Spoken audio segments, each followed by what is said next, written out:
Hello and welcome to the short Vort on Parshas Lech Lecha 5786.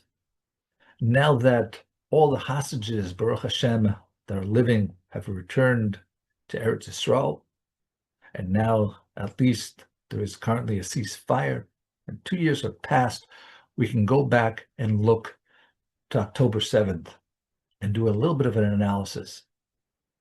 On that day, Jews ran towards the fire. Jews took the risk to help their other brothers and sisters. Most nations, when there's a war, they run away. We see in Ukraine and Russia, able-bodied soldiers are trying to avoid participating, able-bodied men. But in Eretz Yisrael, people flew back to Eretz Yisrael. People took their personal vehicles or other ways of getting to go south in order to help their brethren from an unknown terrorist battlefield.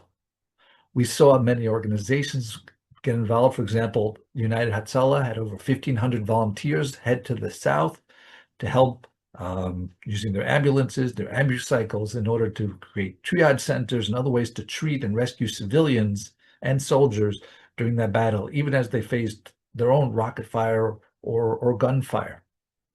Other organizations too, Magen David Adom, Zaka, they each did their different roles. They each did it under risk. Using a Google search to find an example of the individuals, which there are numerous, that went down south to help in the situation.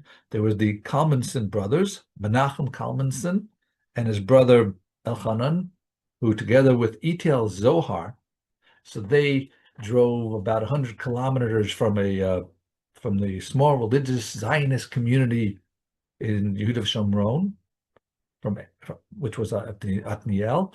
They went to Be'eri, a secular kibbutz close to the Gaza border that was under attack, in order to try to help people rescue them from whatever they could do. And they went over about 100 kilometers, which is over 60 miles, on the morning of October 7th. And they spent 16 hours that day rescuing people under gunfire, heavy gunfire, under attack, and they saved 100 people from the massacre there. Unfortunately, in this case, not everyone survived. Elchanan was killed in an ambush, but Menachem and ETL survived. They were actually awarded the Israel Prize for their civic heroism. So where does this power come from? Why would people who are safe go help other people who are not necessarily their immediate relatives? Why would they do this? This is something we learned from our avos, from Avraham Avinu in Perek Yud Dalet, Pasuk Yud Dalet, chapter 14, verse 14. And Avram heard that that Lot was taken prisoner, so he took 318 men and from his house, and he pursued the kings as far as Dan. So Avram, he was wealthy, he was famous, he had the good life, the good spiritual life. He risked it all to save his nephew Lot, a nephew who was Rabbi Stephen Pruzansky, the former Rav of Bnei Yeshurun in Teaneck, New Jersey, says that he betrayed him by taking up residence in an environment that was the antithesis of everything revered by Avraham. And Avraham went to challenge these 4 kings, strong, powerful kings who had defeated 5 other kings. And with 318 people with long odds, he went there. And of course, he won. But Avraham went with personal sacrifice because of 2 values that burned within him. One was love. It was the love of justice and of loving kindness.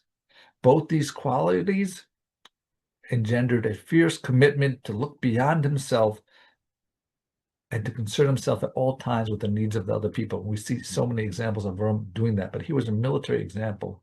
And that power, Mas Avos Sim Labanim, made it that Jews in the future, just like Lech Lecha led to us wanting to live in Eretz Yisrael, to be in Eretz Yisrael, so too the actions of saving others, caring about others, is something we got from our avos. And that's one of the reasons we have so much unity in general. Klal Yisrael, Revim Zeh Lezeh. We be zocheh that we don't have to fight more battles. Thank you for listening. Have a wonderful week and a wonderful Shabbos.